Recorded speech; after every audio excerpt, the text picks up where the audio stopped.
Alhaj Malik Shahbaz was amazed at his first contact with mainstream Islam when he visited the Muslim world in 1964. America needs to understand Islam because this is one religion that erases from its society the race problem. I have never before seen sincere and true brotherhood practiced by all together, irrespective of their color. Faith minus action or conduct has no place in Islam. Truly, Islam's most basic tradition is Shahada and human activity, mixed with the history of struggle against oppression and establishment of justice and protection of human rights. Islam teaches that privilege comes with obligations. Man's final goal is to become, on the one hand, the master of the universe as God's vicegerent on the earth, and on the other hand, to recognize that he was created solely for the purpose of serving Allah. Worship, ibadat, in Islam is therefore not confined to fulfilling the rights of God, but also includes those of his fellow human beings, other creatures, and nature of environment. Serving or helping those in need, fighting for the rights of the oppressed are equivalent to service Allah. Yes, even the protection of the environment is an Islamic obligation to due upon the society. Complete contentment, complete satisfaction, and complete peace of mind are byproducts of how effectively one was able to fulfill the divine mission for which he was created. Takbir! Takbir! Thank you. Praise be to Allah. Thank you. Thank you, Brother Imam. Thank you, sir. Thank you very much, Brother Imam. Thank you. Praise be to Allah. We praise and thank God. Praise be to Allah. Alhamdulillah, we say. Greetings of peace to all of you. Assalamu alaikum. We witness that God is God, the creator of the heavens and the earth, the creator of mankind, the teacher of the prophets, and the teacher of humanity, mankind, God, our God. And we are told in our holy book by God to say to the people of the book, Christians and Jews, those who have faith, your God and our God is one and the same. Your God and our God is one and the same. I would like to thank God at this time also for our presence here, that we have been blessed to travel without accidents, without loss of life or property, and be here today in the spirit of faith in God and respect for sacred matters and human life. We thank God for our presence here. We thank God for the presence of those that we have come to know and have friendship with through dialogue, the folklore movement representatives that are here today, as they have been since we made a friendship with them, and that's been now for about 2 years. I would like for them to stand so that you will see the representatives of the international movement, Christian movement for Christ's love, for the promotion of Christ's love, his commandment. Love ye one another as I have loved you. Will you please stand, representatives of the folklore movement? Thank you. Thank you. Thank you. Praise be to Allah.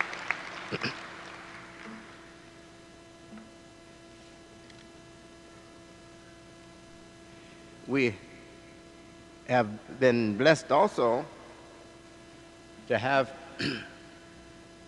history made for us in Los Angeles for this 1998 Muslim American Society Convention, National Convention.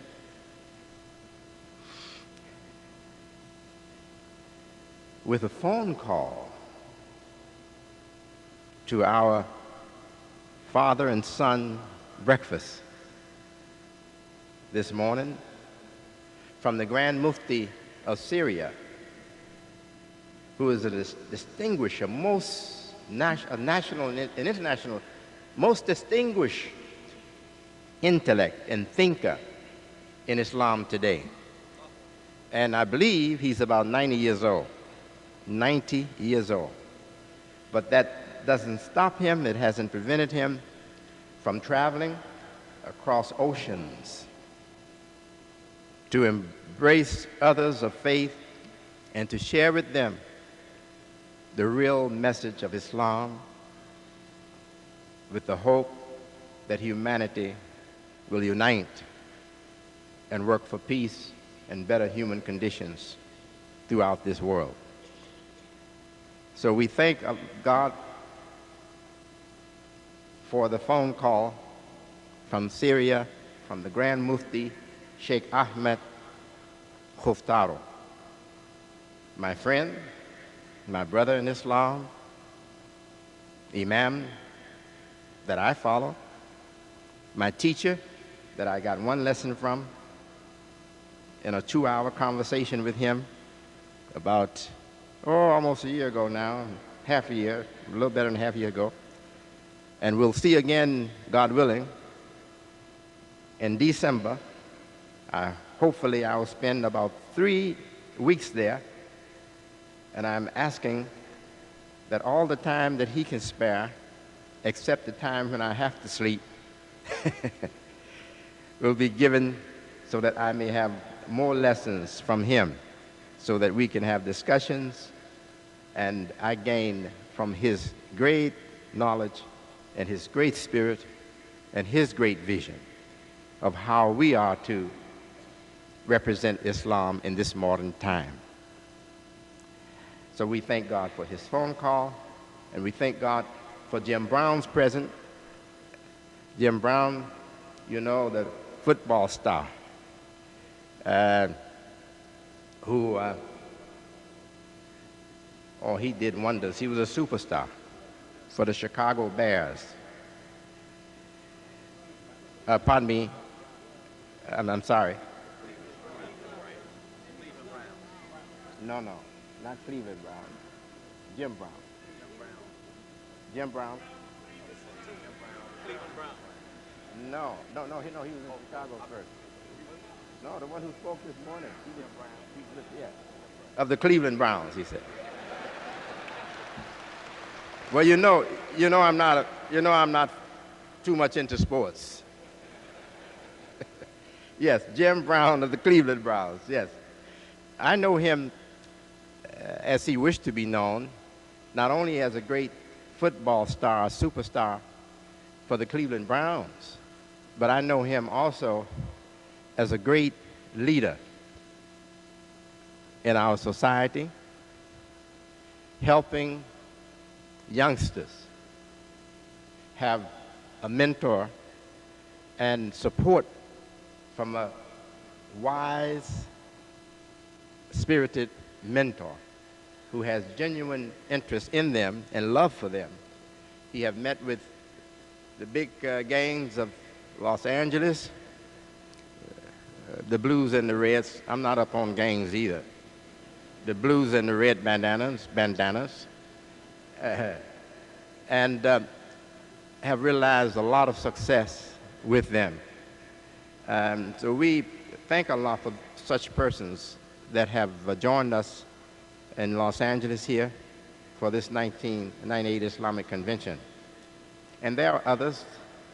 We had the Brigadier General from the Tuskegee Airmen. Some of you are familiar with Tuskegee Airmen. African Americans who fought in the war and were discriminated against, even though they were fighting for our country.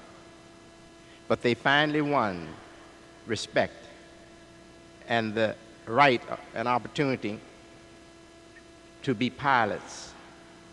And they performed so marvelously that history now records them as great pilots during the Second World War. And I believe some of them are still, their descendants or members are still flying. And he also had great words of value to share with us. We thank God for his presence here with us. We thank God for the police chief of Los Angeles, Police Chief Parks, for his comments at our banquet. Very genuine, sincere presentation he made. We are lucky and fortunate, blessed to have such persons in those positions. The chief of police in Los Angeles is a very, very important and serious position and responsibility. So when we can see a genuine human heart and spirit and concern for justice, that the little people, the neglected people, get justice, then we are very happy. That's a big relief to know that we have such person in that position. And I'm convinced after hearing his presentation that he is a genuine human being who has obligated himself to do what's right and to uphold justice for all. We thank Allah for them. We thank Allah for all our imams who have traveled from south and north and Midwest and east and everywhere, from Bermuda and other places, to be with us at this convention. May Allah keep us in the faith, strengthen us in the faith, and make all of our good efforts productive for Islam and for humanity.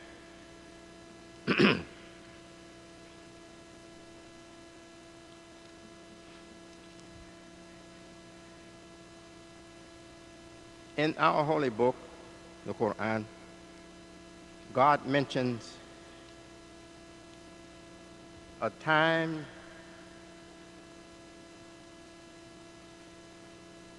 when things will be happening and it will be clear that they are not happening in response to man's doings or his will, but in response to God's doing and God's will. And it is put in this language that wait until you see God come with his clock, with his timepiece. What time is it by your clock? You'll give us that time. What time is it by God's clock? God has to reveal that. God has to make us know that. There are a lot of things that are happening in this modern world, in our time, that to me is very clear signs for people of faith. Among modern world developments are signs and support for faith in God. Signs as powerful as the parting of the waters mentioned in the Old Testament, the crossing of the Red Sea and the Jordan River. These signs are very powerful. Some of us see things happening and witness changes in the world. but we don't do what God asks us to do, and that is not just see things, but reflect on them. Reflect on them as believers in God. Refer back to your scripture, to prophecies, and to scripture. So you will know what time is it by God's clock, not by yours. So you will know what time is it by God's clock. We have seen the Cold War period ended. We lived in fear for a time, the fear of horrible consequences, perhaps the destruction of society as we know it on this earth by the superpowers if they decided to go to war with each other with the great stockpile of nuclear weapons that they had and still have. We feared the destruction of society as we know it. And without us being able to predict the end of that time, the end came. The end came. The great Soviet Union was dismantled, and only one superpower remained. And we have stopped fearing what could happen if the wrong phone was picked up by the President of the United States and war was declared between the great superpowers. That time of fear is gone. And we find that almost the next morning,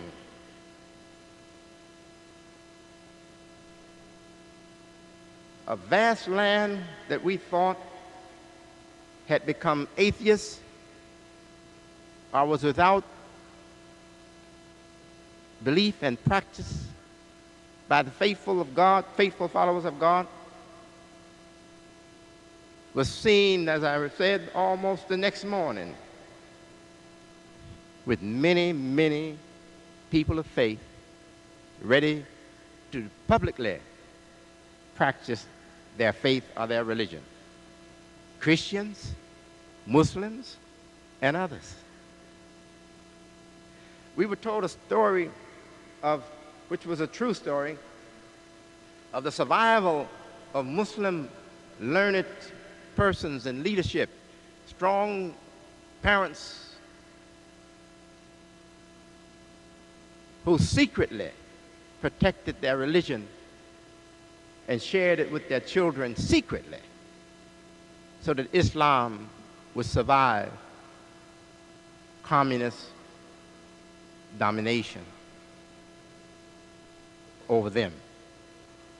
We were told that parents and teachers would awake in the wee hours of the night and they would teach their children. Say, if the soldiers would see, or the officers, the police, would see light on at night or early in the morning, they would be suspicious, and most likely they would come in and investigate to see what you're doing.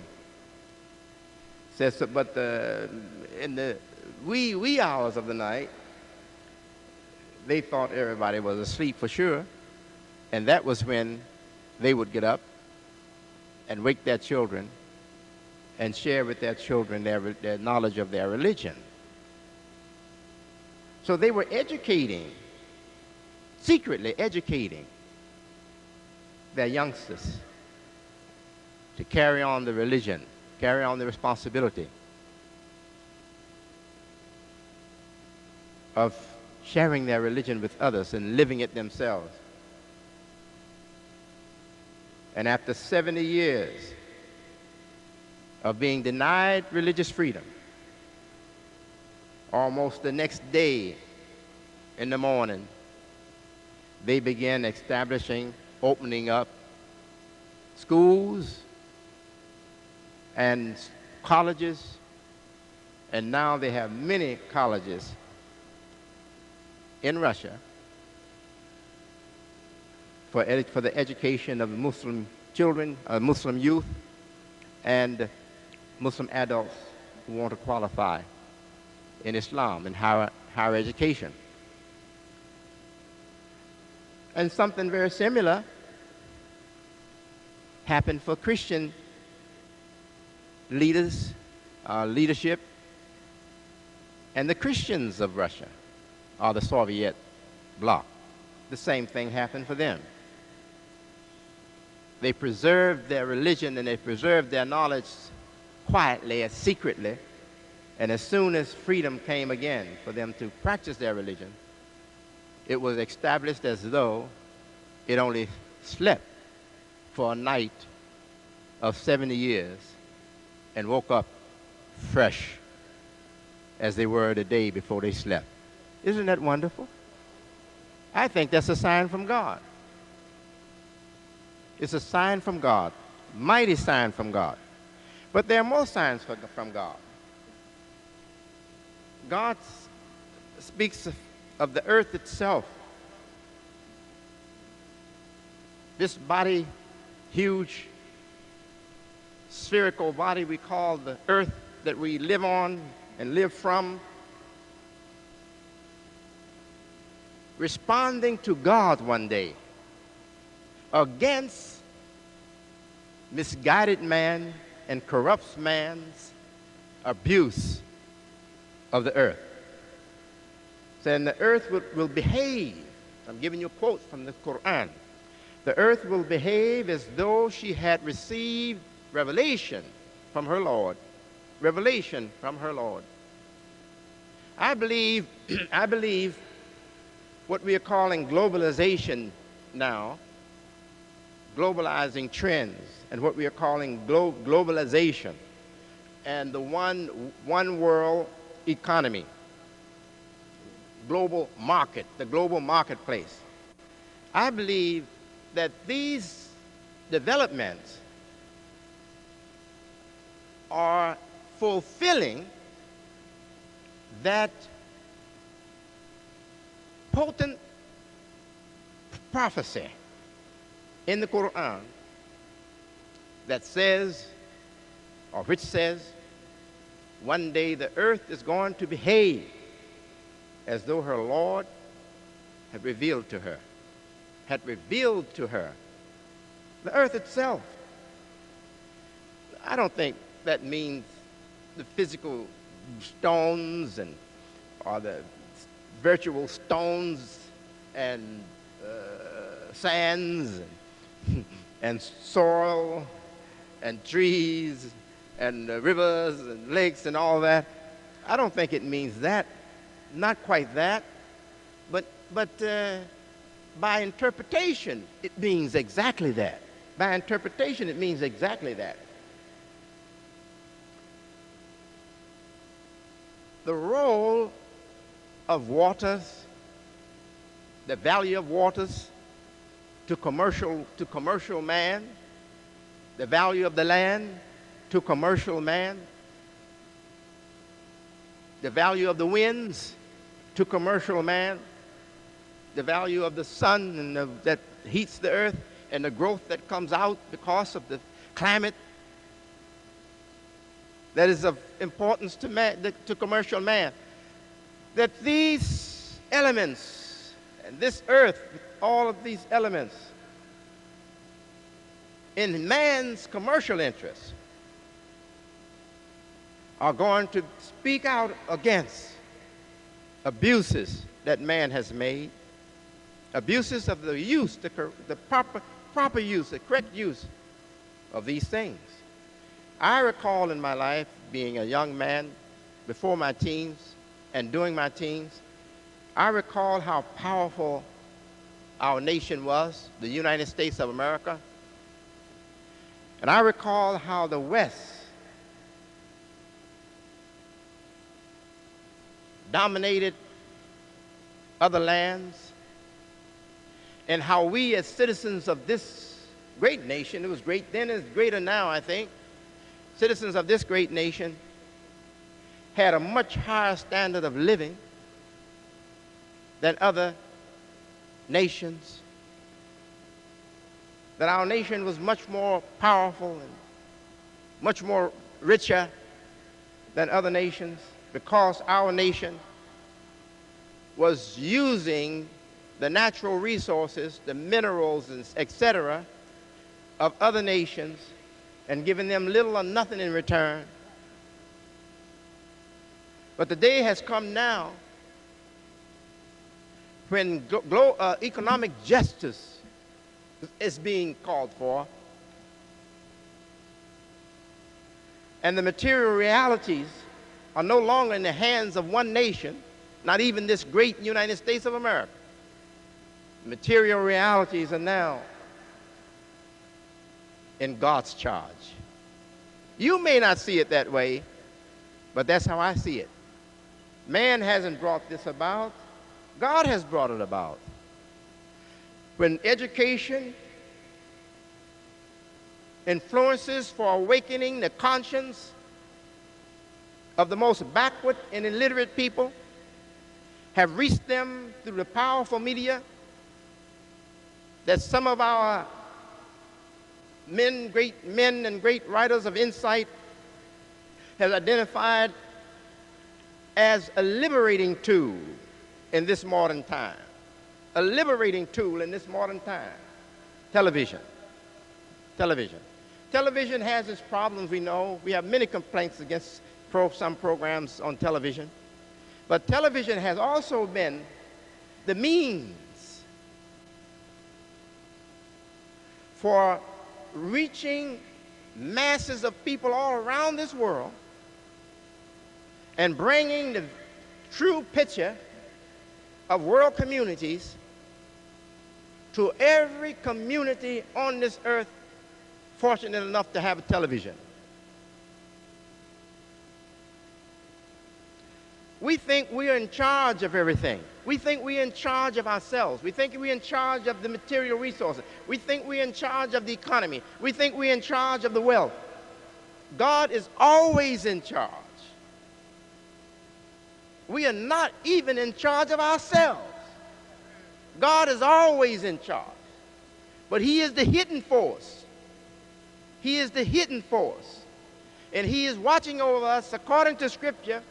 He's watching over us all the time. And he knows when we are going to veer off course and have a terrible collision and cause great destruction to ourselves and others. God knows that. And sometimes God's let that happen. And God is in the accident. And God is in control of the accident. And God comes out unaffected by the accident.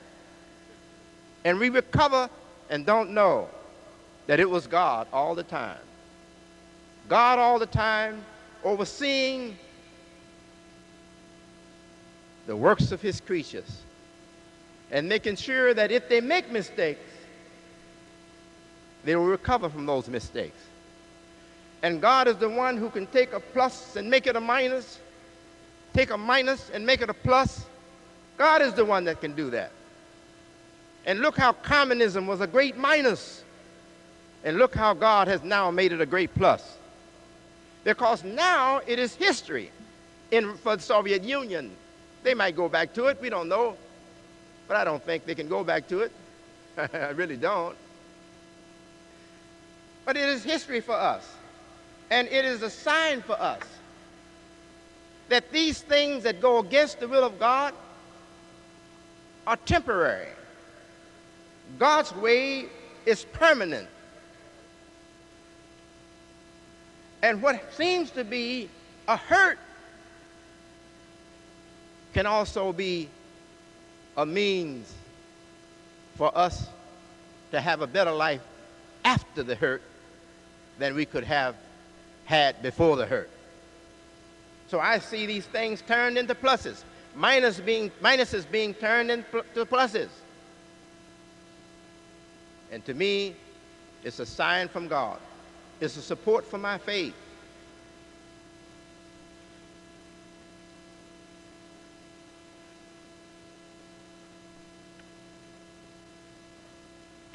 I believe we are living in the day of God's clock. Not our clock, God's clock. And I believe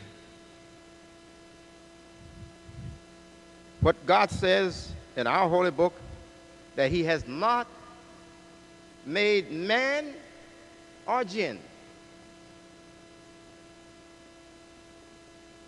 except for his service. Knowingly or unknowingly, we are serving God. God says in our holy book that he created the mountains and everything, and man, and the angels, all. He made the world. And he said to them, come in obedience to me. Come in obedience to me, willingly and unwillingly. We look at the great problems of rising crime rates, the loss of our children to the streets of crime. And we know that's a hurt. It's a terrible hurt. While it is a punishment on society, it is also an instrument in the power of God, an instrument in God's control for awakening our conscience, for even a better family life than we could have had before. Our conscience is awakening again, and the hurt touches us deeper and cause to arise in us concern and spirit and determination that makes us stronger for establishing healthy families than we would have been had our muscles not been tested and strained, and our souls had not been disturbed so deeply. I hope you're understanding me. God, with our bad circumstances that we bring upon ourselves, turn those bad circumstances into positive things, positive forces, positive influences for preparing us to do a better job and have a better world and a stronger world than we would have had we not had any of those experiences. Look how we are born from our mothers. 9 months carried by mama. And while we're carried by her, we are land, water, yes. But then we are delivered from mama after 9 months normally, and we come out and take the first breath, air, and we open our eyes to the light of day and begin to become creatures of the sun, creatures of the sunlight. Our societies are sometimes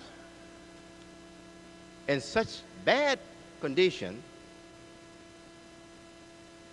that the world has to receive us again as living things that die go back to the earth. And then a regeneration, a rebirth, a resurrection from the grave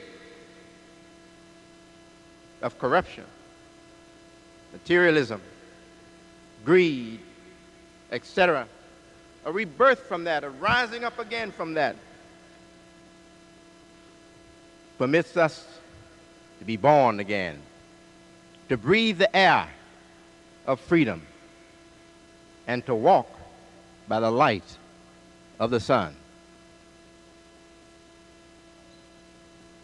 Our scriptures tell us, revealed by God over 14 centuries ago to Mohammed, the model man, the model human person. May the prayers and the peace be upon him. And God wants us to look not at individuals when we want to understand the resurrection from the dead, the resurrection from the death, the resurrection from the dead. God says, look at a town whose buildings have been neglected and the roofs are falling, caving in, and how that town can have a resurrection. Structures can be repaired, new buildings established. He says, likewise is the resurrection of the dead.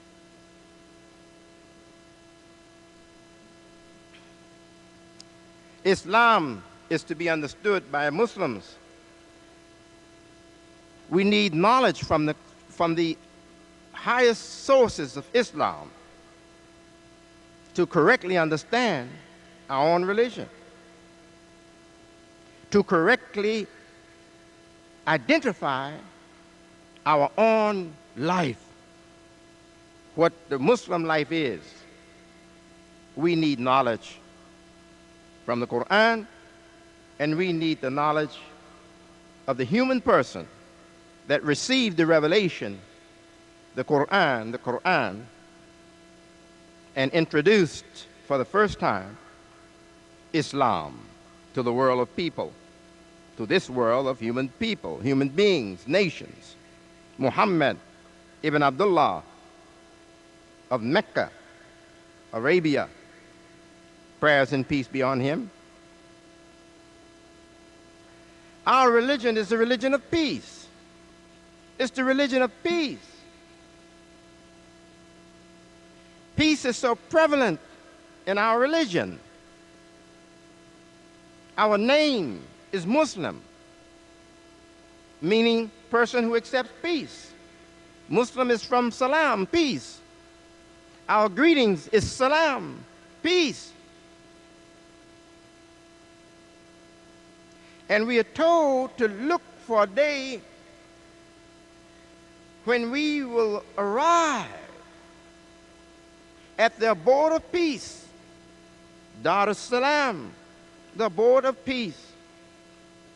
And we are told that our God is the source of peace, that He is the peace. Our God, the God of all people, the God of the universe. We are told that He is the peace. So how can a religion that has so much peace in it, in its composition, in its important language, in its most important terminologies, how can that religion say so much to peace, address peace so much, and we not be a peace-seeking people? We look at the life of Muhammad, the prophet, prayers and peace be on him, and we think of him as a warrior. He did not want to be a warrior. He had to be asked by God to take up arms. He was a peacemaker. He was a lover of peace. He suffered and took abuses and didn't return the blow or the fight because he wanted to give people the message and not fight them. But the idolaters were a people that were not enlightened. They were not an enlightened people. Muhammad was born in an idolatrous society. They worshiped idols. They didn't have the right concept of God. So they didn't value human beings, the life of human persons, and a human society, like civilized nations of Christians and others valued human life and human society. They were savage in many ways. They were cruel savages in many ways. The prophet suffered enough, and it was God who knew the time to tell him to rise up. And God permitted him to return the attack, to defend the mission and the community, the Muslims, the faithful, against the war makers. He was not a war maker. On the day of victory, when he was victorious in the peninsula we call Arabia, Saudi Arabia now, on the day of victory, what did he do? He did like the prophet David in the Bible, peace be upon David. He forgave his enemies. And he told them, he proclaimed that as long as they accept the order of peace, as long as his enemies accepted the order of peace, they would have no fear. Their lives and their properties would be protected by the state, by the new Islamic State. He didn't tell them that as long as you believe. No, he didn't say that.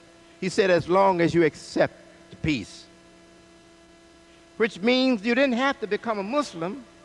He forgave the enemies and didn't say you must now become Muslim. No, he did not. Christians were existing before in territories that the Muslim had won, and they continue to exist. And he said that he mandated that they practice their religion as they had practiced it before. There was no demands on them to change their religion or to get rid of it or to become Muslim. He said the same to the Jews. He mandated the freedom of religion also for the Jews. So if this great man forgave his enemies and permitted those of other religions to continue to practice their religion as they had practiced before, he even didn't go out witch hunting, seeking idol worshipers, spying on them to see if they still worship the idols. He didn't do that. All he asked is that they accept the new order to live in peace and to keep the peace. Muhammad the prophet, we should know him, brother Muslims. We should know our prophet. We should know the model man, the model human being that God gave us, who is a mercy to all the nations, as God says in the Quran. We should know him. He's not a warmonger. He was never a warmonger. He's a peacemaker. He was always a peacemaker. He is a liberator. He came to champion the cause of the freedom of religion, not to persecute the religious communities, but to champion the cause of the freedom of religion. And God says to us of Muhammad that his model as a human model is enough to satisfy any people who believe in God and the last day. Any people, Christian, Jews, and others. He is enough as a human model to satisfy, he's sufficient to satisfy any people who believe in God and believe in the last day. Do you think there are not Christians who respect Muhammad? There are many Christians who respect Muhammad, and it didn't just occur in this century. There have been in every century since Muhammad's day. Christians of higher learning and higher education, and those of the common people who have great respect for Muhammad, the persecutors of people, the persecutors of human life, the oppressors of mankind, the oppressors of humanity, the warmongers, those who have greed for power, and greed for the wealth, greed for the resources of the world. They're the ones that have promoted this clashing of Muslim and Christians, the Crusades, and the religious hatred that we know in history gone and in present history. They're the ones that have secretly promoted this evil. There are good Christians and good Jews that have never bought the opinion of those who persecuted Islam. And there are good Muslims who have never bought the opinion of our Muslim leaders and Muslim powers that have persecuted Christians, done wrong by them, or done wrong by Jews, or any people of faith. There are those of us that have always looked at the Christians with respect and looked at the Jews with respect, respecting them as people to whom God sent messengers, prophets, and people who follow the path of God and live the life of faith, faith in God. So don't let the rule and the power and presence and dominance of wrongdoers blind us to the truth of history, the history of the people of faith, what they really are, and what they are really committed to, are obligated to uphold. Don't be blinded, don't be misguided or fooled by those who are in power, because their power and their rule is temporary, and God's way is permanent.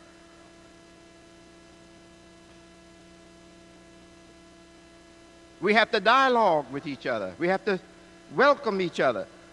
God says that He didn't create us to stand over each other, but He created us, tribes, nations, different, so that we would want to get acquainted with each other, so that we would want to know each other. Muslims, that tells us that Allah, the Lord creator of all, wants Muslims to be in dialogue with people of other religions. How are we going to respond to God's teaching to us that He didn't make us different societies or different nations for us to despise each other or stand over each other, but He made us different nations so that our curiosities will be aroused and we will want to get acquainted with each other. And when we get acquainted with each other, we will benefit from the differences and appreciate the differences. Our nation is a different nation from that of China, the people of China, and others. Our nation is different, and they are different. But when we come to know each other, we find that they have benefits that we can use, and we have benefits that they can use. And coming to the world table, to the global table of acquaintance, the global table of acquaintance, where we are getting acquainted with each other, we can go from that global table back to home much more richer than we were before we sat with each other at the global community table, to have dialogue and get acquainted so that we know each other better, to respect each other more. The more we know of each other's differences and appreciate what God has favored or blessed us with separately, the richer we will be in knowledge, in human worth, and even in faith. My faith has been improved through interaction or through dialogue with non-Muslims of the Christian religion and the Jewish religion.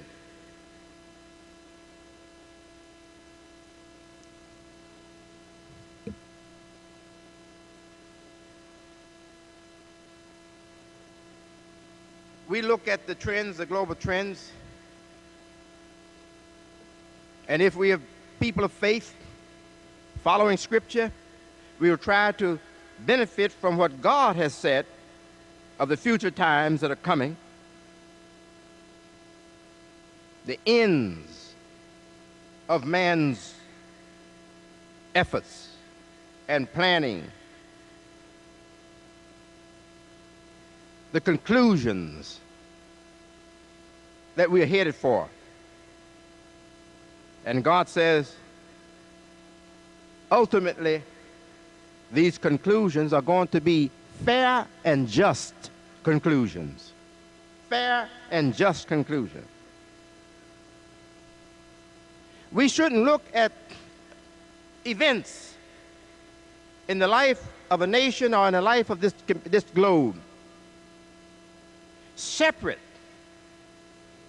taken out of the context of developing history, progressing history. But we should look at these events in the context of the lifeline of history.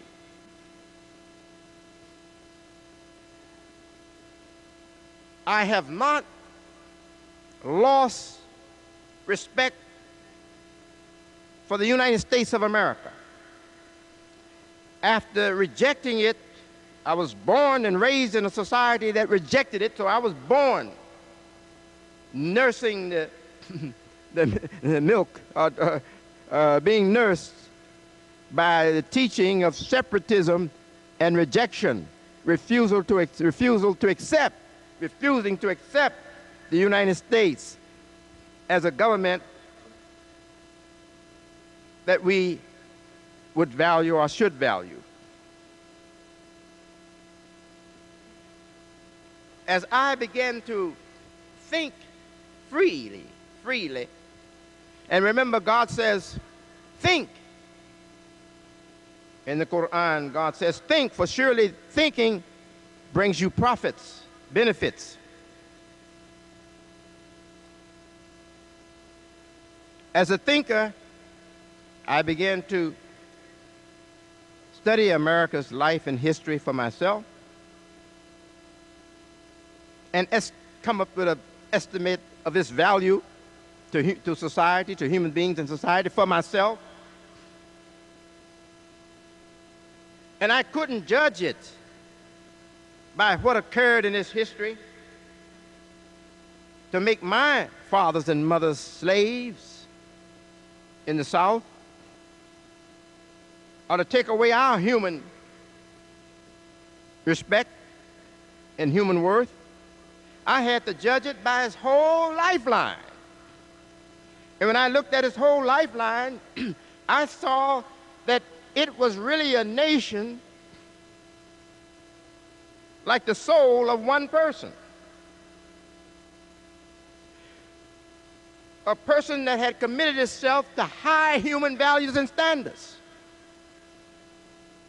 but had been tempted at certain periods of time, at certain steps in time, had been tempted and gave in to the temptation.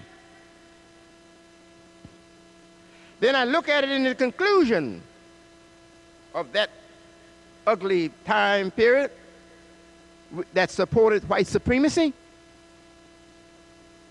and I see it repenting its ways.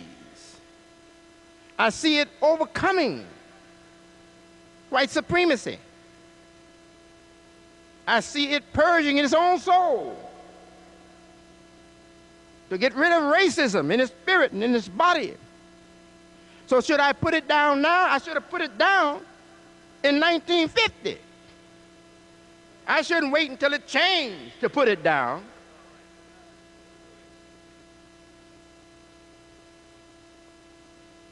So I'm not with those who want to put down America. Not at this time.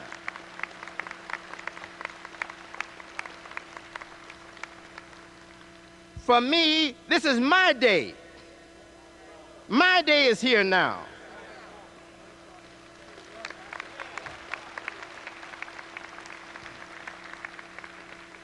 Now that a room is made for me in the most powerful country on this earth, you think I'm going to follow you out of the house? I'm going into my room.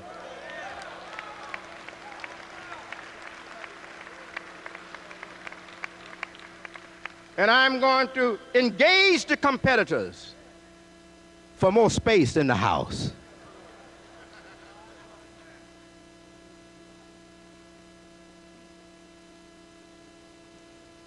We are peacemakers. Our model, the Prophet Mohammed, the peacemaker. We should be liberators. We should be championing the cause of freedom of religion. We should be making contributions to the betterment of mankind, not just to ourselves, our families, and our neighborhoods, but to mankind. And if you do your work for yourself in the right spirit, your work will be a contribution to all people in the spirit of obedience to God, in the spirit of unity with all humanity, in the spirit of cooperation with all the good forces and good minds of mankind on this earth. If you do your separate work in that spirit, your separate work is going to be not only a great contribution to yourself and your family and your neighborhood, it's going to be a great contribution to mankind. What we are building in the United States of America for our life as Muslims in this country, we are doing it for ourselves, but we are doing it in the spirit of a true Muslim follower of the model man Muhammad.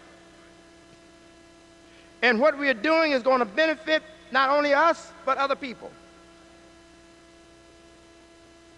We have a business plan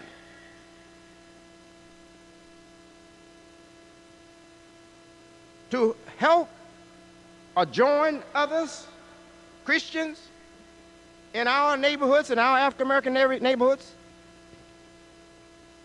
who are trying to improve the material conditions in their neighborhoods. We are going to join them with a business plan, and we are going to make our contribution to the improvement of material conditions in our neighborhood. And God is with us, we're going to succeed. And eventually you're going to see Muslim contribution to the material improvement of our African American neglected neighborhoods, where we have no real material role in the life of those neighborhoods, where we don't have any real business showing in the business life of those neighborhoods. You're going to see us joining Christians and others to bring real business life to those neighborhoods. And our contribution is going to benefit us in those neighborhoods, and it is going to benefit those distance away from those neighborhoods. I'm standing here now, I'm wearing a suit tailor-made for me in Bangladesh. Bangladesh, way across the water.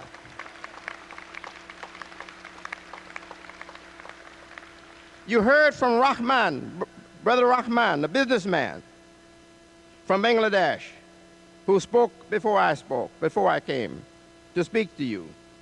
You heard from him. We have a business partnership developing with the business people of Bangladesh through the business company that Brother Rahman represents. We have already, through their boss, Brother Hassan, of Bangladesh too, but a citizen of America, we have already made contacts with their factories.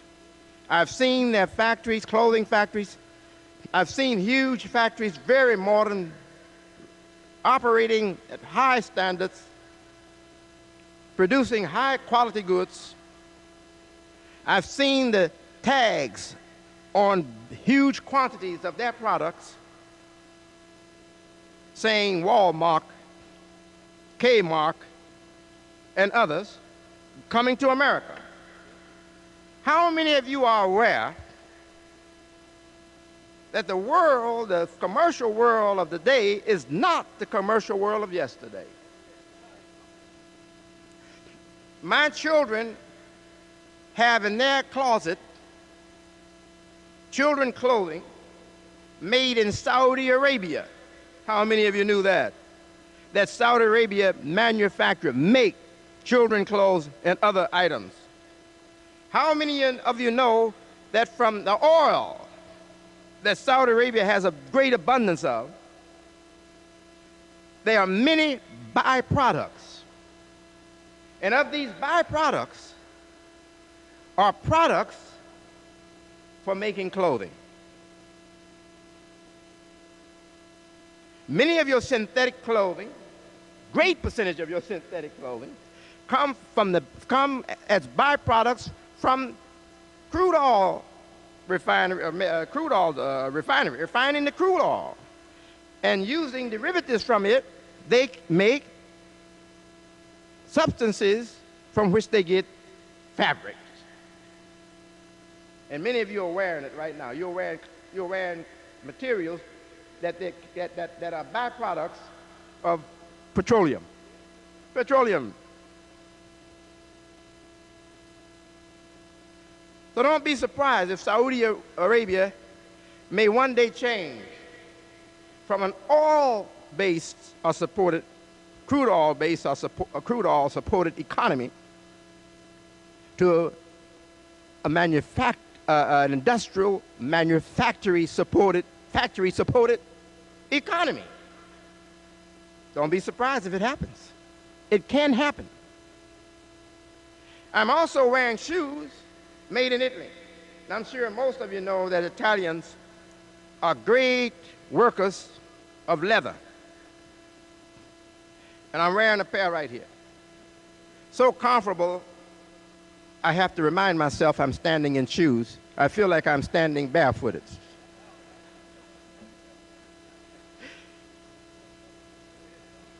Yes, I'm standing in shoes made in Rome, Italy.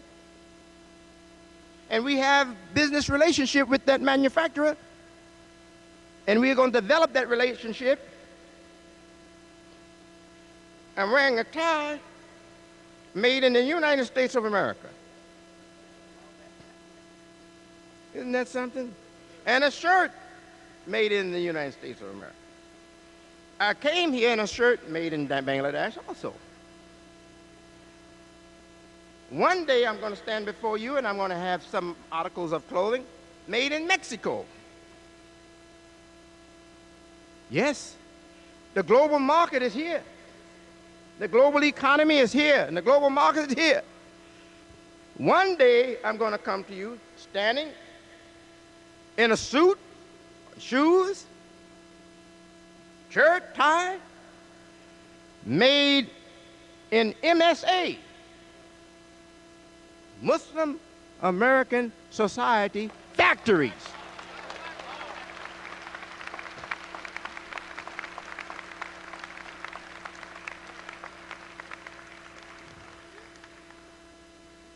If you know what God intends for the human being,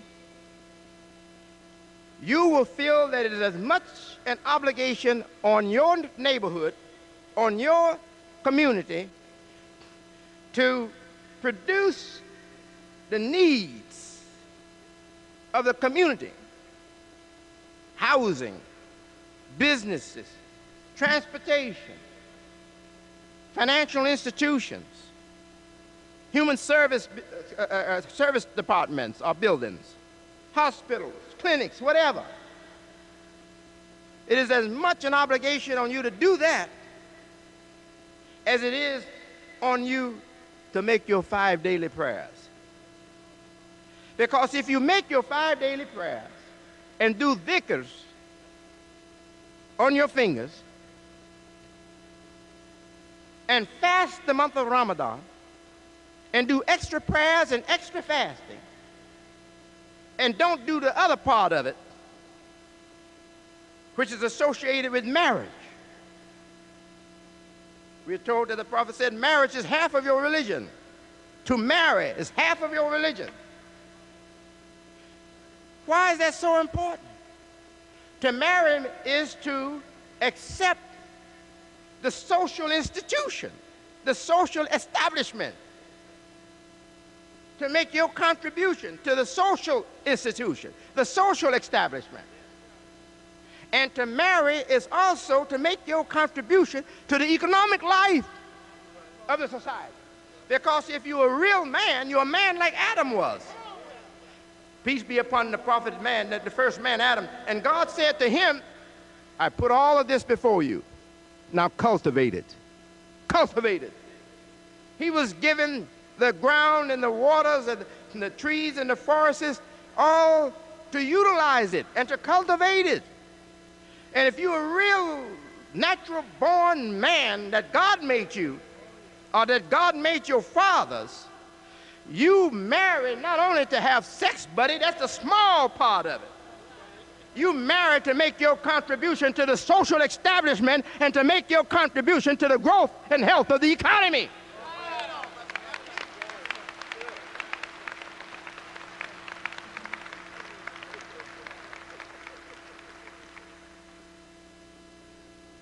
If sex is all of it, then you're no more than a dog in heat.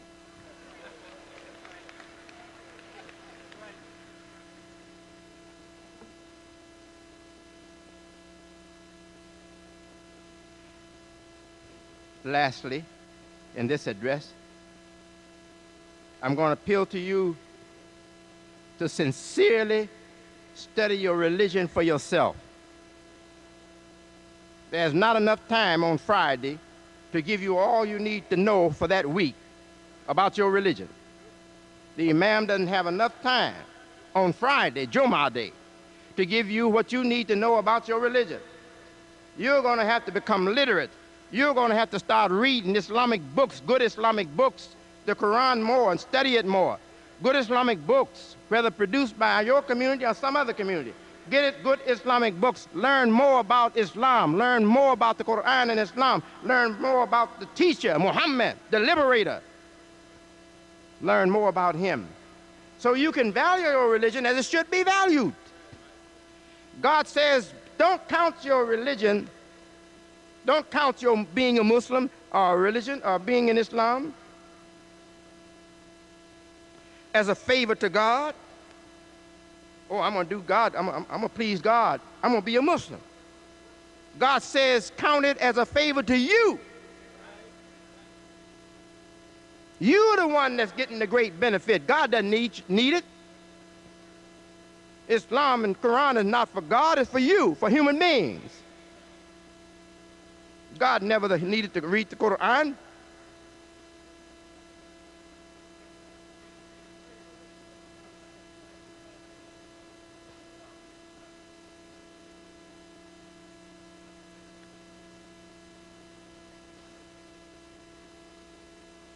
We have a great religion. Many of us came from poor Christian life in this great country, America. Our preacher was poor. The church was poor. We were poor. That was the situation for most of us who came from Christianity to Islam in this country. There's the exception, but it's very rare. So we didn't come to Islam with really a strong knowledge of Christianity. We were just people who believed.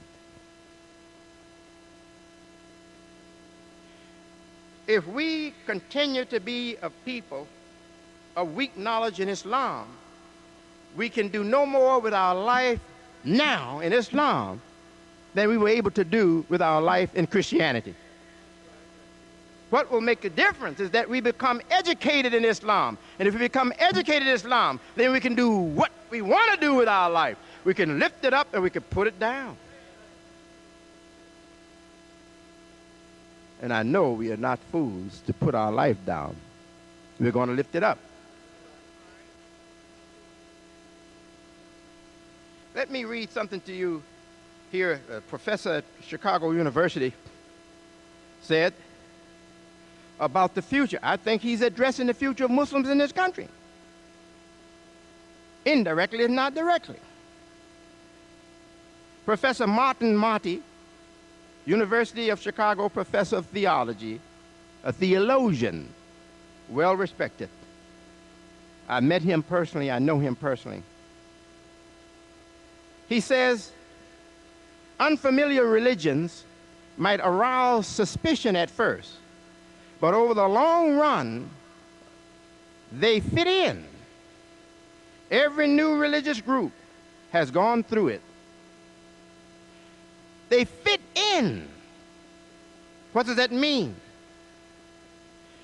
They plan to grow with America while preserving their identity. And that's what we have to do. And all over this world, on all the continents where Muslims exist, if they are a minority in a nation or in a society, they should plan their life with respect for the life of the people that they exist with. They should come up with a fair, honest, sincere evaluation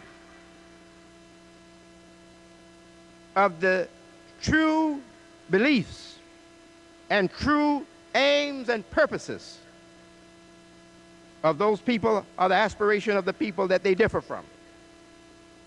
They should learn the purity of those people for themselves. They should learn the innocence of the other people for themselves, so that they will have respect and value their neighbors who are not Muslim, and work with their neighbors who are not Muslim, and plan their life inside of the life of the majority, that it grows and contributes to the excellence of the people that differ, that are different from them. This is our recommendation in America. This is our recommendation for every minority Muslim people in any majority people, wherever they exist on this earth. Time is out for us to move upon prejudices, move upon hatred.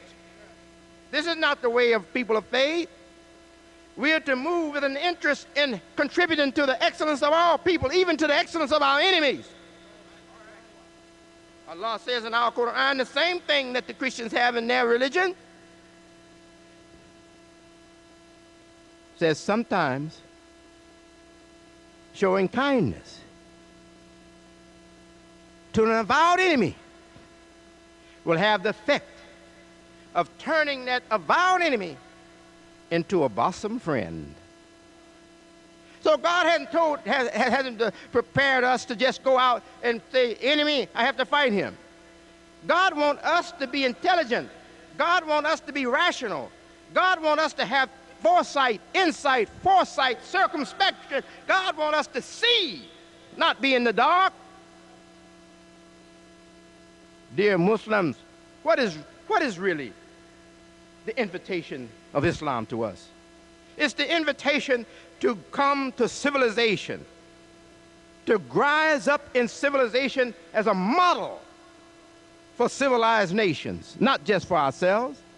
It is an invitation to come out of the darkness of ignorant, unfounded prejudices, superstition, hatred of another people, desire for dominance, to come out of that blindness, to come out of that corruption, to come out of that evil, to come out of that dumbness, that ignorance, into the guidance of God, which is the light. And he has revealed the religion and sent Muhammad for what purpose? To bring you out of the darkness into the light.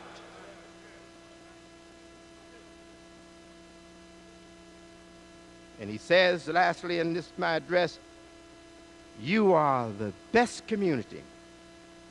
Brought out, evolved, brought out of what? Darkness. Darkness. The darkness of ignorance, the darkness of ignorance, the darkness of unfounded prejudices, the darkness of hatred, bigotry,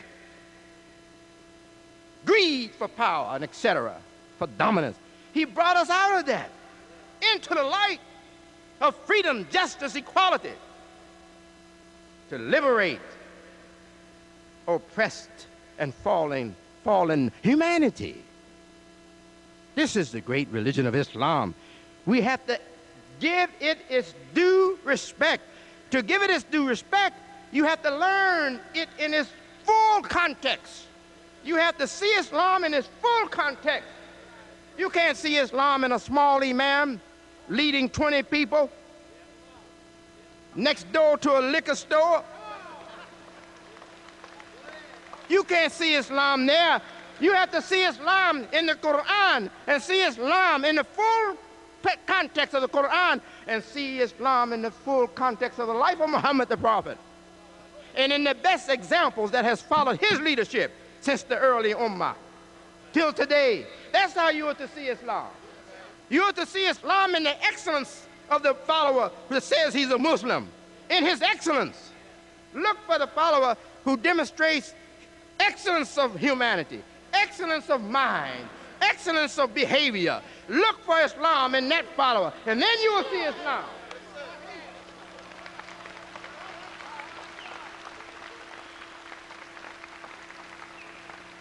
Thank you. Let's go ahead. Forward. Fearing nothing. Seeing nothing as an obstruction. The Imam is right. I'm a visionary. I've been a visionary since I was a little boy. I've been straining to see into the future for my life as a human being and for my people as a community. I've been straining since I was a child to see the way into the future. And God has answered my struggle and my striving and my suffering. God has answered it with clear vision.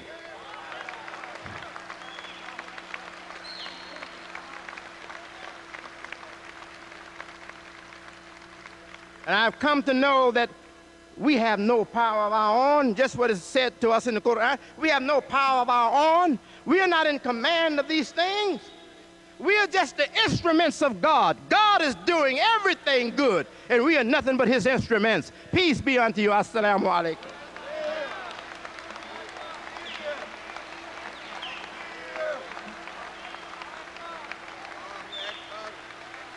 Takbir. Takbir. Takbir. Allahu Akbar. Allah is the greatest. Allah is the greatest. Allah is the greatest. Clear. Allah is the greatest. Visionary? Yes. Who could have known 20 years ago, 23 years ago, that we would be where we are today? Who could have known that?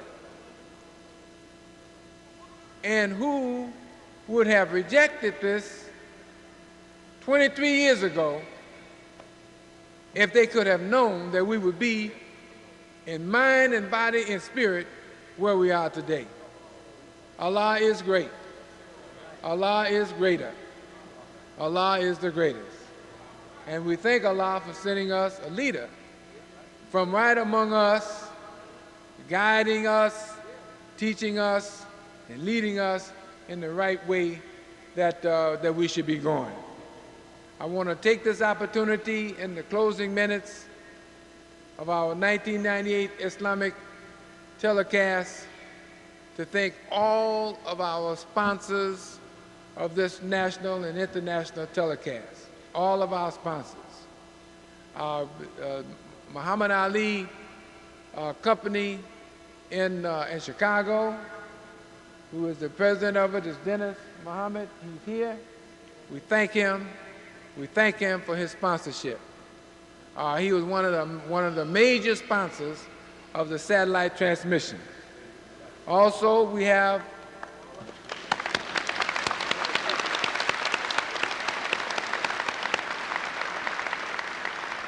we could not have done it without these sponsors. And we want you to patronize them wherever you hear them and wherever you've seen them, because it took great courage and it took a great decision on their part to be a sponsor of this event, because it was very expensive. That telecast was very expensive. But great things is going to come out of what these men and their products have sacrificed to make this convention telecast a success. Also, New Africa Water. New Africa Water is one of the sponsors. You know, it's a water, we drink lots of water, let's patronize New Africa. In addition to that, New Africa Water has a booth here. Not only did they sponsor the telecast, but they sent hundreds and hundreds of bottles of water here to this convention to sell. They're out there in the corridor. On your way out, get you a bottle of that New Africa water. I mean, it might taste like water, or water you've been drinking all the time, but believe me, it's a little different. And the difference might be minimal, but hey, any difference at all is success. Don't forget Omar on the Nile. Omar on the Nile, they are a great big sponsor of the satellite transmission. Big sponsor. I saw a sister's hand go up a minute ago, she's waving a can. Can of Omar on the Nile. Omar on the Nile has an exhibit out there under the escalators. Walk past there, get you a bottle of water, get you a can of Omar on the Nile juice, and all you need, official 1998 t-shirt. Hey.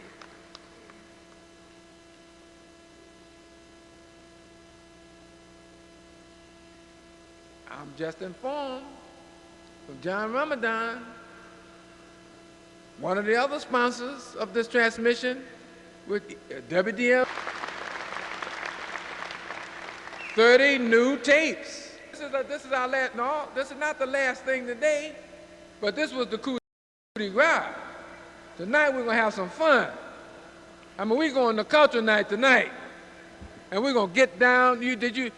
Those of you who heard Billy Higgins this morning, you haven't heard a thing. There's a show planned for you tonight. Sorry, Atlanta. Sorry, Bermuda. Sorry, Dallas. Sorry, Chicago. Sorry, New York and Harlem, but New York, Harlem might be getting down a little bit. But sorry anyway, we have Billy Higgins with us. Oh, D.C., sorry, D.C. But, I got Bermuda. Plymouth? Sorry, but we're going to get down tonight. See you at Culture Night. Also, don't forget K&D products. K&D products. Shea butter products, a derivative there, hand lotion. Don't forget the oils from K&D products. Businesses. They're our businesses. They're our businesses. Muslim businesses. They're our businesses. So if we want them to remain in business, them. And don't forget the businessmen as a group in North Carolina. The business, David Hassan thought I was going to forget. If I had forgotten, he would have reminded me. They are a wonderful group, and they work as a group to be a sponsor of this satellite program. And we have others too. Is there anybody else that I forgot? Oh yeah, the Muslim Journal, that's right. The Muslim Journal.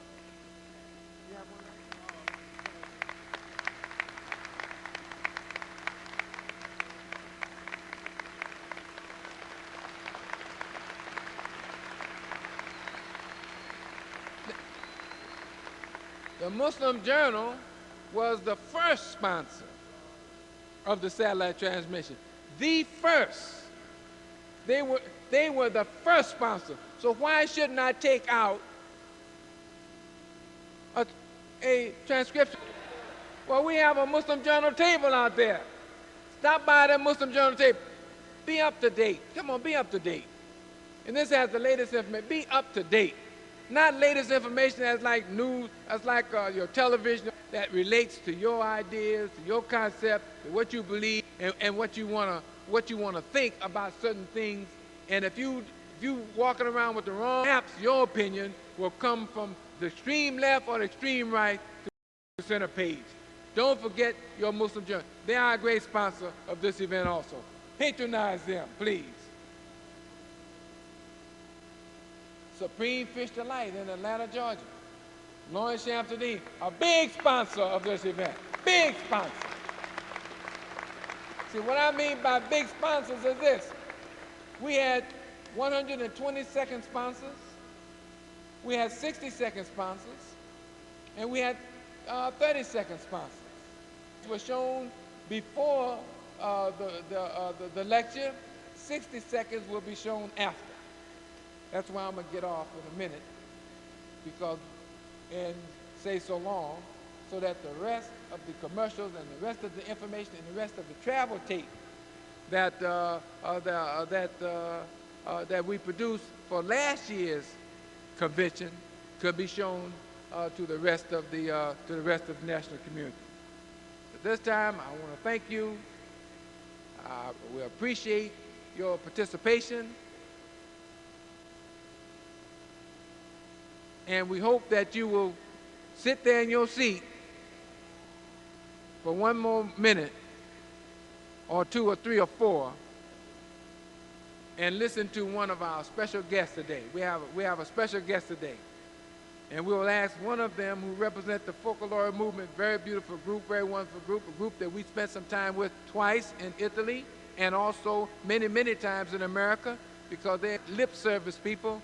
But there are people who preach a message, someone who preach and practice, or practice what they preach. Hard to find that. But if you're around them 5 minutes, you know that that smile that you see on their face is not conditional. It is a genuine, sincere one, and it is a sign of love and compassion from them to you.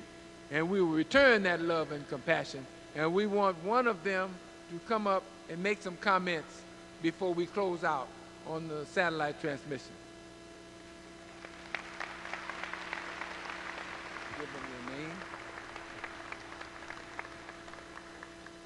My name is Brian Leonard, and there's Claudia Cosenza also here with us.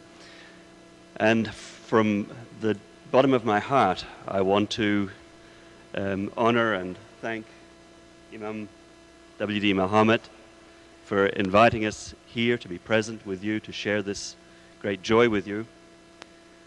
Yesterday we co-hosted dialogue, and I just wanted to tell you what a joy it has been for me, for us, to recognize the love of God with people from such different traditions, and yet with exactly the same burning desire to love God and to offer that love of God to the world around us. And what we've learnt through all of this experience of dialogue, of sharing, is that the more we live our faith, we as Christians, you as Muslims, the more, as Imam Muhammad was saying, that we come to the very heart of our faith, to live it out, to put it into practice, to reach out in love to the people around us. The more we do that, the closer we come to God and to one another. And just over the last few being with you here, I've had many different encounters with people moments of true joy, that kind of joy that only comes to you when you share the presence of God with someone. And it seems to me that there's an added joy in being able to experience that between people of such different traditions. And this is a joy that I want to continue. I know one of the projects that we